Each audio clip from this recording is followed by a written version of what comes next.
Jesus Cristo, historicamente, foi um homem do primeiro século, né? Os historiadores estão hoje pensando que ele teria nascido alguns anos antes do ano zero, de fato. Então, a datação da história é uma datação fictícia. Talvez nasceu no ano 3, no ano 4 antes de Cristo, o que é uma brincadeira, mas vocês podem entender o que isso quer dizer. Foi um galileu, isto é, um homem que fazia parte de uma região histórica, geográfica e historicamente determinada, hoje chamamos isso de Palestina, e a Galileia naquele momento era uma região da atual Palestina, no norte dela, uma região muito próxima dos outros impérios, e uma região, de alguma forma, tanto geograficamente, quanto do ponto de vista político e histórico, distinta da Judeia, onde fica Jerusalém, né? Isso é muito importante, porque quando a gente olha para a figura de Jesus, um judeu do primeiro século, a gente tem que lembrar que ele foi galileu, que ele nasceu numa cidade chamada Nazaré, uma cidade que ficava no limite norte da Palestina, de alguma forma periférica. Jesus é um homem da periferia do Império Romano, porque ele está quase que no extremo leste do Império Romano, mas também da periferia da própria Palestina. Não é um homem do centro. O que ele fez? Basicamente ele andou, né? Fora a narrativa da infância, que é uma narrativa basicamente mitológica, e o silêncio sobre a vida dele ao longo da sua formação e da vida adulta, o Jesus nos se apresenta na literatura que nós conhecemos, fundamentalmente literatura da Bíblia, do Novo Testamento, como um homem que anda muito. Um homem sem casa, um homem que prega, faz milagres, enfrenta politicamente certos grupos de poder, tanto dentro do ambiente religioso como dentro do ambiente político. Você pode lembrar algumas falas contra o César, algumas falas contra o templo, contra os sacerdotes do templo, contra os escribas, né? Então, uma personagem que tem muitas faces de verdade, né? E é muito difícil, inclusive, reduzi-las a uma única figura. Se a gente tivesse que fazer isso, obrigado de alguma forma pela necessidade de explicar um pouco quem, eu diria que Jesus é, primeiro, um camponês de origem. Só que um camponês que não é camponês de verdade. Vem de uma família camponesa, mas, como diz a tradição, ele teria sido um carpinteiro, né? Antigamente se achava que quando se falava que ele era um carpinteiro, isso queria dizer que na verdade tinha um status social superior àquele dos simples camponeses, é um artesão, né? Hoje a gente já está descobrindo, nas últimas pesquisas, nos últimos 20 anos, que na verdade é o contrário. Quer dizer, é um camponês que não tem terra. Não tendo terra, ele precisa fazer a função de serviço a quem tem terra. O que faz o carpinteiro, basicamente? Constrói as casas, constrói as ferramentas que servem para a manutenção da vida do campo, fundamentalmente, né? Então, na verdade, seria um homem abaixo do próprio campesinato, do ponto de vista econômico e social. Muito mais pobre do que seria um pequeno camponês. Um sem terra que é obrigado, de alguma forma, a trabalhar no serviço, a trabalhar no artesanato, exatamente porque não teria terra. Então, pode ser que Jesus foi, é altamente provável, que Jesus foi trabalhar na construção civil na cidade também. Então, sem terra, e de alguma forma alguém que migra para a cidade para conseguir manter a própria vida, para conseguir trabalhar. Me agrada muito pensar isso, porque reconduz Jesus num lugar social que nos permite entender melhor, de fato, quem foi. Por que ele falou muito de dívida? Né? A fala dele está cheia de gente endividada, de problema com dívida. Ele falou muito de comida, de gente que passa fome e que precisa comer, e que é bom, e que o reino dos céus vai ser um grande banquete, e que a água tem que se tornar em vinho, né? Isto é, reconduzindo Jesus historicamente no berço dos pobres, a gente consegue entender muito melhor por que tanta preocupação, por exemplo, com comida, com endividamento, etc. Isso nos mostra uma continuidade, né? Os textos que nos falam de Jesus se tornam mais coerentes. Historicamente é instigante a ideia de que um homem galileu, camponês, provavelmente trabalhador da construção civil, aqui em São Paulo chamaríamos de nordestino, né? Só para entender, ele se torna, de fato, a figura referencial do maior movimento religioso do mundo ocidental e, de alguma forma, o que coloca uma pauta ética, uma pauta política, uma pauta cultural para toda a história do Ocidente, né? Eu acho que isso é fascinante, fascinante, né? Imaginar que essa historinha que aconteceu num lugar muito pequeno de periferia do mundo daquele momento se torna uma referência histórica, cultural, política, ética e religiosa para todos esses séculos, né? Isso é muito importante. Agora, do ponto de vista mesmo de entender quem foi Jesus, isso é muito importante também, porque, como eu estava te dizendo, precisaria reler de fato toda a história de Jesus a partir disso, né? Quer dizer, nós temos a história da igreja nesses últimos anos, 2000 anos, né? Ela nos mostrou, ela foi criando uma figura de Jesus, dado que foi muito importante, foi criando uma figura de Jesus que é exageradamente grande. A gente tem dificuldade em olhar para um Jesus histórico como um homem comum, um homem simples, provavelmente não letrado, né? Um homem que falava o dialeto da região dele, que era aramaico, não falava o grego, não devia falar outras línguas senão a língua dele. Só que Jesus para hoje nós é uma grandíssima figura, né? Foi pintado em todas as igrejas, está pintado em todas as casas. Então, esta ideia de reconstituir um Jesus da periferia é a possibilidade de compreendermos a tradição que dele vem com muita mais atenção histórica, com muita mais precisão, né? Quando Jesus fala, volto, por exemplo, à ideia de que somente os pequeninos, somente os pobres entrarão no reino dos céus, dificilmente um rico diria isso, né? Somente os pobres entrarão. Bem-aventurados os pobres, ele teria dito, né, dos discursos que ele fazia. A gente só entende isso, me parece, na sua profundidade, você consegue colocar Jesus exatamente nesse lugar, né? No lugar em que ele está numa classe social, num ambiente cultural de periferia, num ambiente cultural em que ele não é uma pessoa importante. Nos textos já originários, que a literatura bíblica, de fato há esta indicação de Jesus enquanto Filho de Deus, né? O que isso quer dizer, de fato, né? Bom, Filho de Deus quer dizer que é Filho de Deus, né? Para nós isso parece uma coisa clara. É Filho de Deus, ou Deus é Pai dele. Mas, na verdade, esta expressão Filho de Deus, ela foi usada 2000 anos atrás, né? Será que essa expressão Filho de Deus, 2000 anos atrás, tem o mesmo sentido que nós damos a ela hoje? É muito provável que não, né? Então temos que voltar e dizer, mas o que queria dizer Filho de Deus naquele momento? Um jeito simples de fazer isso é olhar para quem era chamado Filho de Deus naquele momento, né? Não era só Jesus que foi chamado de Filho de Deus. Há, por exemplo, no Talmud, que é o texto dos rabinos judeus, basicamente, uma belíssima história de um tal chamado Roni, que também é chamado de Filho de Deus. Um rabino muito especial. O que ele tinha de especial? Ele tinha uma relação mística muito forte com Deus. Era uma personagem, assim, um xamã, de alguma forma, com uma ligação direta.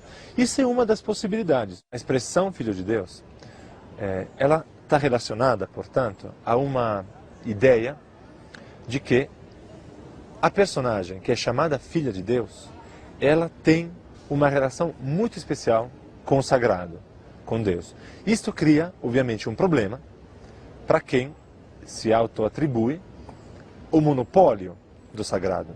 Então, quando na paixão de Jesus, na paixão e morte, aparece exatamente o escândalo por parte da elite do Templo de Jerusalém, frente ao fato que Jesus teria se denominado Filho de Deus, o escândalo exatamente por causa disso, porque se eu sou Filho de Deus, eu não preciso falar com você para chegar a Deus. Eu pego o telefone e ligo para o Pai, né? Esta ideia é o que escandaliza, isto é, essas personagens chamadas Filhos de Deus são personagens que eliminam a mediação das igrejas, digamos assim, a mediação das agências religiosas.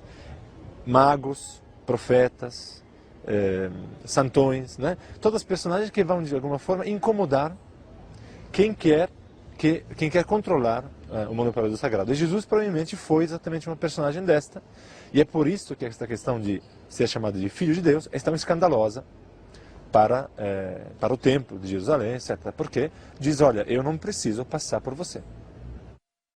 As personagens que estão transitando nesse mundo no qual transita Jesus, e que são personagens de grande relevância, de grande carisma, do ponto de vista religioso, elas são fundamentalmente de 3 ou 4 tipos.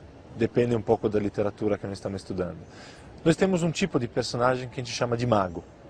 Que é um mago? É um milagreiro. Né? É a personagem que, do ponto de vista religioso, ele se utiliza de algumas energias, né? De algumas forças, né? Em grego dynamis, né? Algumas formas de capacidade de transformar a natureza, de curar as pessoas, de multiplicar a comida. Né? Isso é uma experiência, então, de uso do espaço do sagrado poderoso, com poder. Né? Essa é uma forma em que a gente entende Filho de Deus. Uma outra forma dessas pessoas especiais do ponto de vista religioso são os profetas. Né? Nós temos uma figura na literatura evangélica que é o João Batista, por exemplo. Né? Profetas, pessoas que normalmente saem da cidade, saem do convívio, têm uma experiência de silêncio, por exemplo, de oração, de contato íntimo com Deus, através de um tempo, por exemplo, no deserto, como pode acontecer no caso de João Batista, e que voltam trazendo a palavra de Deus. Em geral, uma palavra de quebra, de ruptura, ou com o sistema religioso, ou com o sistema político, ou mesmo com o sistema moral, né, da sociedade que está aí. Então, uma outra forma de identificar essas personagens especiais, que têm uma relação especial com Deus, naquele tempo, isso é, personagens religiosas, homens divinos, esse é o termo técnico, né? Theo e Andres, homens divinos, homens que têm uma relação especial com o divino. É o profeta da palavra. Ele não tem nenhuma forma especial de mostrar isso, não faz milagres, não faz multiplicação de paz, mas ele usa a palavra porque a palavra dele tem uma força especial. E a força é que a palavra ele escutou de alguma forma diretamente de Deus. Né? Há uma terceira figura, pelo menos muito clara neste momento, que é a figura do homem religioso, que um pouco como Antônio Conselheiro, na nossa história brasileira, que se utiliza dessa experiência religiosa para fazer diretamente um enfrentamento político. Né? Então, não só faz milagres, não só fala profeticamente, mas vai para a ação. Jesus provavelmente é um pouco de tudo isso. Ele sintetiza, pelo menos na literatura que nós recebemos, um pouco todos esses tipos de figuras. Ele é um pouco milagreiro, ele é um pouco profeta de palavra, ele também tem um pouco de enfrentamento político. A ida para Jerusalém dele foi percebida, pelo menos, por algumas partes da elite de Jerusalém como um perigo político para o poder de Jerusalém. Né? Então você percebe que Jesus é como que fosse uma síntese disso. Estudando comparativamente, na história comparada, as figuras que transitam ao lado de Jesus, e Jesus não era sozinho, tinha dezenas de figuras parecidas a ele naquele momento. A gente consegue colocar Jesus no berço histórico que provavelmente lhe pertence, ao qual ele pertence. O motivo pelo qual há muitos messias na Palestina naquele tempo tem muito a ver com a situação política e econômica que vivia essa região, que era súdita do Império Romano. Né?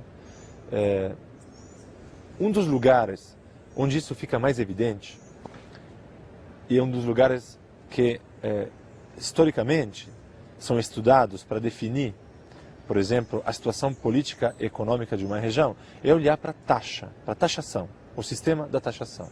Se a gente olha o sistema de taxação do primeiro século, nós temos o absurdo de ter uma tripla taxação sobre o trabalhador do campo, sobre o camponês. Né? Nós temos a taxação, primeiro, do Império Romano. O Império Romano, ele cria um sistema de controle do território, um território muito grande, fazendo como? Colocando um rei, normalmente um rei chamado rei cliente. Isso é, um rei que ao mesmo tempo é súdito do império, mas é rei da região. Por que os romanos faziam isso? Por um motivo muito simples. É muito melhor que alguém da região, alguém que fala a língua, que conhece a cultura, domine o povo. Então os romanos colocam o rei Herodes, por exemplo, né? E, ao mesmo tempo, temos um sistema religioso, que é o Templo de Jerusalém, que é também um sistema que, para se manter, cobra uma taxação. Então nós temos a taxação do rei Herodes, a taxação do templo e a taxação direta dos romanos, basicamente uma taxação militar, que é para manter as suas legiões na região. O que acontece?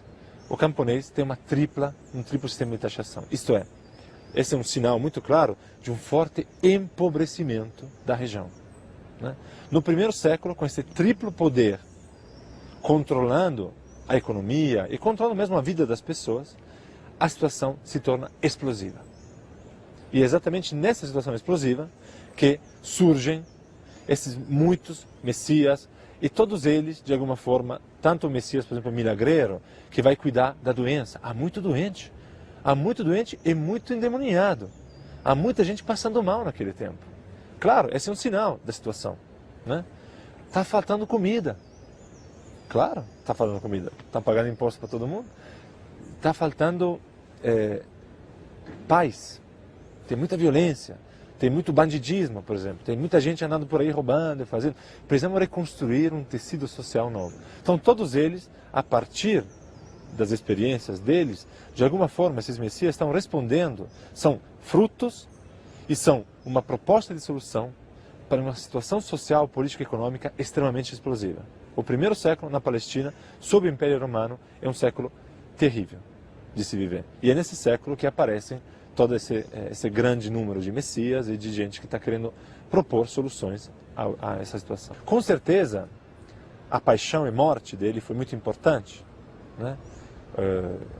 A morte de uma injusta, de um santo, de uma pessoa amada, de uma pessoa bem considerada pelo povo, é sempre um motivo de comentário, um motivo de exaltação, um motivo de memória, de lembrança. Mas não foi o único que morreu. Muitos outros morreram. Muitos outros messias, o que se autoproclamaram messias, morreram. Por que ele? Essa pergunta não podemos responder. Isso faz parte do mistério da história.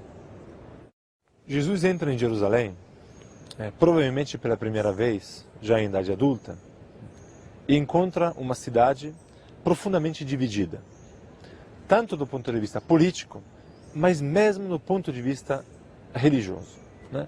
Jerusalém está numa situação muito complicada. Por quê? Porque nós temos em Jerusalém uma situação política de uma forte divisão. Temos uma ocupação romana, claro. Essa ocupação romana, ela, de alguma forma, governa toda a cidade, diretamente. Temos o Pilatos, governador. Por outro lado, temos uma situação religiosa muito também complicada, porque temos o Templo de Jerusalém, com a elite sacerdotal do Templo de Jerusalém, os saduceus, que pretende controlar todo o território. Mas, na verdade, e portanto controlar, de alguma forma, todo o povo judeu. Mas não consegue. Como vimos, aquele grande número de messias, aquele grande número de opositores que, na verdade, politicamente e religiosamente se opõem ao templo, se opõem a esta aliança, uma aliança, obviamente, muito tensa, mas uma aliança estrategicamente importante dos romanos com a elite judaica para manter o controle. Então a situação está explosiva, de novo. Em Jerusalém, a situação não está calma. Nós temos um sinal disso nessas tradições de que os romanos e o povo judeu não, a elite do judaísmo, a elite do templo, tinha medo do povo. Tinha medo do que o povo diria se condenasse Jesus. Ou tinha medo do que o povo diria se libertasse o Barrabás, por exemplo. Quer dizer, a situação é tensa porque você percebe que as elites estão em perigo, estão sentindo que estão perdendo o controle da situação, né? Tanto do ponto de vista romano, esse medo de uma revolta judaica, tanto do ponto de vista da elite judaica do templo, dos sacerdotes, dos saduceus que estão percebendo que o povo não está na mão deles. Que há muita gente insatisfeita, que está querendo propor, que está seguindo esses santões, que andam por aí e propõem revoluções, propõem acabar com o templo, por exemplo. Jesus propõe acabar com o templo. O templo de Jerusalém nunca foi, na história de Israel, um consenso, né? Nem todo o povo de Israel ele queria que se construísse um templo. Há vários profetas no Antigo Testamento, propriamente, que dizem, não, a gente não quer o templo. Por quê não se quer o templo? Porque o templo, que é uma coisa maravilhosa, um ponto de referência espiritual, né? É o lugar onde as pessoas fazem as romarias, etc., é também, porém, um lugar centralizador da experiência religiosa, né? Quer dizer, se você tem um templo, tudo passa por ele. Segundo motivo, o templo se torna um centro econômico no mundo antigo muito importante. O templo cobra imposto da população. Então há um certo tipo de história de Israel, de gente da história de Israel, que nunca quis o templo. O interessante é que Jesus é exatamente a continuidade dessa história. Sobre quem matou Jesus, é uma pergunta que foi respondida de várias maneiras ao longo de muito tempo. Em toda a história, na verdade, do cristianismo, se tentou responder essa pergunta. Hoje, o conhecimento histórico que nós temos nos permite, de alguma forma, compreender a morte de Jesus como resultado de diversas ações, de diversas personagens, né, ligadas a grupos de interesse diferentes. Por um lado, fica evidente, pela forma com que Jesus foi morto, que até prova contrária foi a crucificação, esta forma de morte, de pena máxima, é uma pena romana. Então, com certeza, nós temos a participação do poder romano na morte de Jesus. Por outro lado, a figura de Jesus, deste Messias, fundamentalmente religioso, que incomodava tanto a elite do templo de Jerusalém, de alguma forma, olhando para a mensagem dele, a mensagem de Jesus não é uma mensagem que cria um problema direto para o Império Romano. Ele não é um bandido, ele não é um revolucionário político, ele é fundamentalmente um homem religioso. E um homem religioso que, de alguma forma, incomoda o ambiente religioso. E aí, o ambiente religioso é o judaísmo do templo, ou a elite judaica do templo de Jerusalém. Então, o que é este Jesus, homem judeu da Galileia, religioso? Por que ele seria morto pelo Império Romano? O Império Romano não teria motivo para matar Jesus. Era um dos muitos que pregavam coisas que os romanos provavelmente não entendiam, até porque ele falava aramaico, né? Mas que incomodaram muito, com certeza, o templo, pelos motivos que nós já vimos com relação ao Filho de Deus, etc. Portanto, me parece que podemos dizer tranquilamente que o motivo pelo qual Jesus foi morto é que ele estava incomodando o monopólio religioso do templo. Mas nós sabemos que o Império Romano, que dava muita liberdade de gestão aos povos conquistados, aos povos súditos, mantinha para si o direito de vida e morte. Isto é, pode brigar à vontade, só que na hora que vocês querem matar alguém, isto é, o monopólio da violência, que é fundamental para todos os poderes, o monopólio da violência fica na mão dos romanos. Então aquela história que os judeus do templo, porque Jesus também era judeu, né? Os judeus do templo perguntaram para os romanos e pediram para que eles matassem Jesus, faz sentido nesta perspectiva. Claro que os romanos também não gostavam de confusão. E na medida que Jerusalém era um lugar de grande tensão religiosa, nas festas, essas coisas todas que nós conhecemos, tem essa grande aglomeração de gente e essas brigas entre facções religiosas diferentes, os romanos facilmente resolviam isso com violência. Isto é, não queremos confusão, não importa quem não quer, vamos resolver, vamos deixar a cidade tranquila. Isso é a famosa Pax Romana, né? Isto é, o apaziguamento pela violência das diferenças dos outros, né? Somente nós podemos ter violência. Então quem matou Jesus? Os romanos, provavelmente, né? Fisicamente. Agora, por que foi morto Jesus? enquanto ele era um Messias alternativo ao poder religioso do Templo de Jerusalém. Há documentos judaicos que nos lembram dessa morte, dizendo que Yeshua foi morto exatamente porque se considerava filho de Deus. Isso existe de fato, esses documentos, mas isso obviamente não pode ser considerado, esse fato que a elite judaica matou Jesus, como foi considerado ao longo da história, inclusive da nossa história cristã, como motivo para o antissemitismo. Por uma razão muito simples. Jesus é judeu. Né? Jesus não é cristão. Ele não ficou sabendo do cristianismo. Ele morreu antes, de alguma forma, historicamente. Né? Então, é um problema de monopólio da experiência religiosa judaica, então de uma elite que mantém o controle, que mata as bruxas. Né? Isto é, as bruxas, estou falando das bruxas exatamente para mostrar como isso funcionou ao longo da história cristã também. Quer dizer, é o monopólio da fé, o monopólio da experiência religiosa, que vai eliminar o opositor, vai eliminar quem não gosta, vai eliminar quem está falando diferente. Infelizmente, o fanatismo religioso ao longo da história até hoje, né, continua matando em nome de Deus. Do ponto de vista histórico, a narrativa sobre a ressurreição, ela não pode ser considerada, porque a ressurreição por si mesma, se acontecer, acontece fora da história. Portanto, historicamente, a ressurreição pode ser abordada, do ponto de vista até como de análise científica, enquanto história de ressurreição. Isto é, a pergunta é, quem contou isso? Por que contou isso? Né? Bom, nós vemos que na literatura do tempo havia muita ressurreição. Muitas personagens importantes, elas ressuscitavam, né? No final da vida. Um pouco como dizer, não pode ter acabado assim. Né? Essas personagens, de alguma forma, são divinizadas.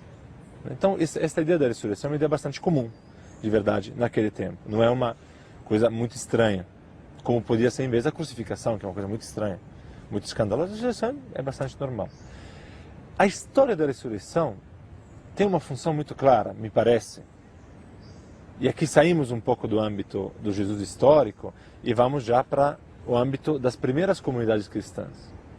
De alguma forma, a impressão que os textos dão é que a história de Jesus foi tão bonita, tão importante, que não podia acabar aí. Né? Isso do ponto de vista humano mesmo, né? Esse desejo de que não acabe, esse desejo que, de alguma forma, ele fique presente. Se presentifique na história da igreja, na história individual de cada um, esta presença forte de uma personagem tão importante, que falou coisas tão bonitas, que fez coisas tão poderosas, etc. Então, do ponto de vista humano, a ressurreição é isso. Do ponto de vista da fé das pessoas, é claro que aí entra num âmbito que não me cabe aqui agora, do qual falar, não me cabe falar disso neste momento. Né? Isto é, a fé na ressurreição é a fé, na verdade, numa personagem histórica que se torna divina, o que já era divina, e aí histórica e volta divina. Então, este âmbito é um âmbito estritamente, me parece, da experiência mesmo religiosa e de como as pessoas falam dela.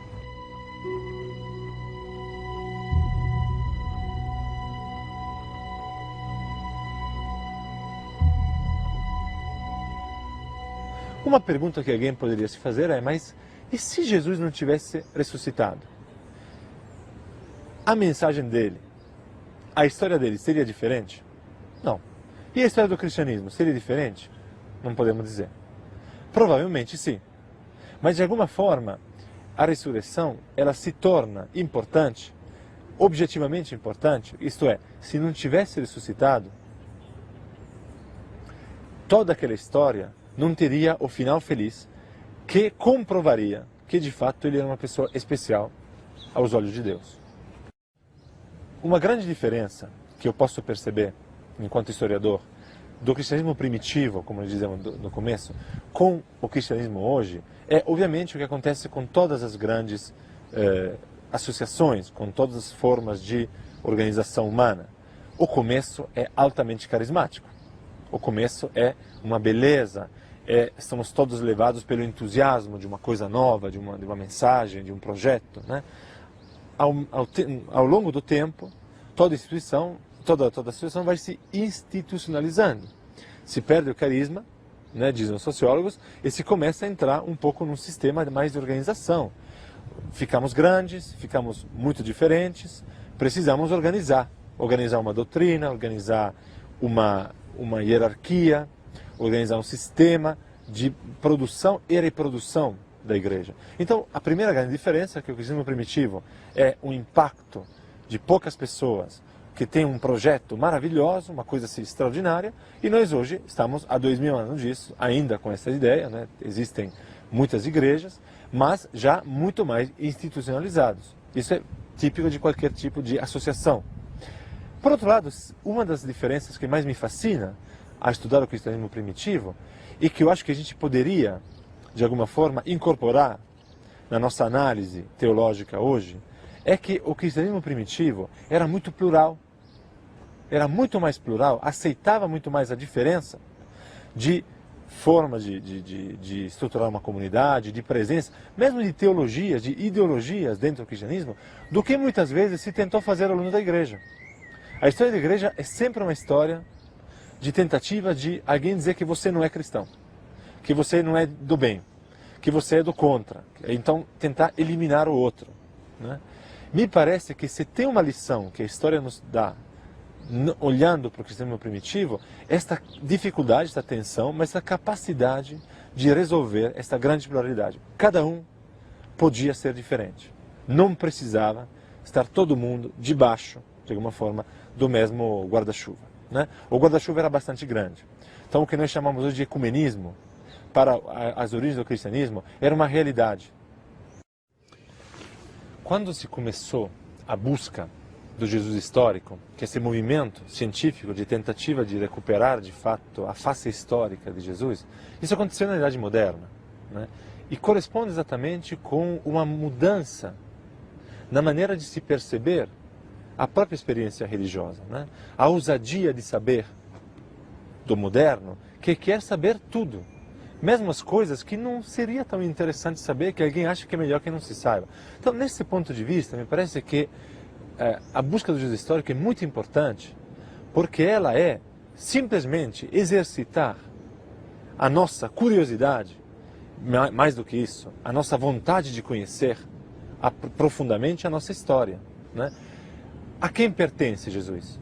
Não pertence só à teologia cristã. Jesus é uma figura tão importante para o nosso mundo ocidental que ele não pertence só a uma possibilidade de leitura, né? Eu diria que então, para o cristão, conhecer a história de Jesus é conhecer, de alguma forma, as origens daquilo que ele considera um movimento que depois tomou estradas diferentes também, foi refletindo, foi modificando, mas a origem continua lá. Nos últimos 30 anos, especialmente, a pesquisa sobre o Jesus histórico, ela teve uma grande difusão. Não só do ponto de vista da literatura científica sobre isso, histórica, da ciência da religião, mas mesmo uma divulgação entre a comunidade de leitores mais assim laica, que não compreendem muito essas questões técnicas, né? Isso eu acho muito importante, porque de alguma forma mostra como que essa pesquisa do Jesus histórico se torna extremamente relevante, tanto para o público cristão, como mesmo para o público que quer entender a história da nossa civilização, a história da nossa cultura, né? Então, com certeza, essas últimas pesquisas, elas foram divulgar muito mais estas informações que nós temos.